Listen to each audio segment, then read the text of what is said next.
Praise the Lord. Good morning அன்பு சகோதரர்களே. இன்றைய முதல் வாசகத்தில் எரேமியா தீர்க்கதரிசி மூலமாக ஆண்டவர் நமக்கு ஒரு அருமையான வார்த்தையை, அருமையான காரியத்தை சொல்லியிருக்கின்றார். எரேமியா 31 34 முடிவு இறை வார்த்தைகள். அந்த வார்த்தைகளில் ஆண்டவர் நமக்கு சொல்கிறாரு, நான் உனக்கு ஒரு புதிய கட்டளையை தருகிறேன். சட்டத்தை நீங்கள் மூதாதையர்கள் கொடுத்த சட்டத்தை சரியாக கீழ்ப்படியலை, யாரும் சரியாக அதை பின்பற்றலைன்னுட்டு ஆண்டவர் அந்த சட்டத்தை நமக்கு எவ்வாறு சொல்லுகிறார். அந்த சட்டத்தை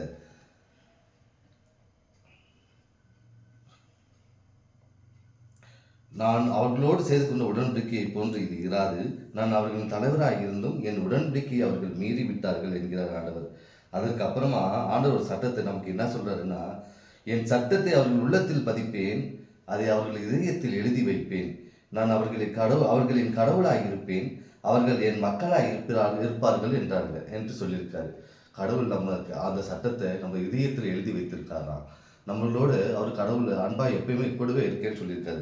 அது மட்டும் இல்லைங்க, கடவுள் சொல்கிறாரு, பெரியோர் முதல் சிறியோர் வரை அனைவரும் என்னை அறிந்து கொள்வர் என்கிறார். ஆண்டவர் அவர்களுடைய தீச்சல்களை நான் மன்னித்து விட்டேன், அவருடைய பாவங்களை இனிமேல் நினைவு கூற மாட்டேன்னு சொல்லியிருக்கிறார். நம்முடைய தீய எண்ணங்களையும் பாவங்களையும் அவர் நினைவு கூற மாட்டாராம். நம்ம மீது அவ்வளோ அன்புக்கு பரிவும் கொண்டிருக்காராம்.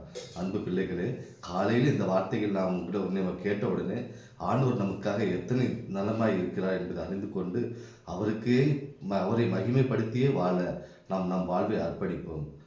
Praise the Lord. வாழ்க மரியே.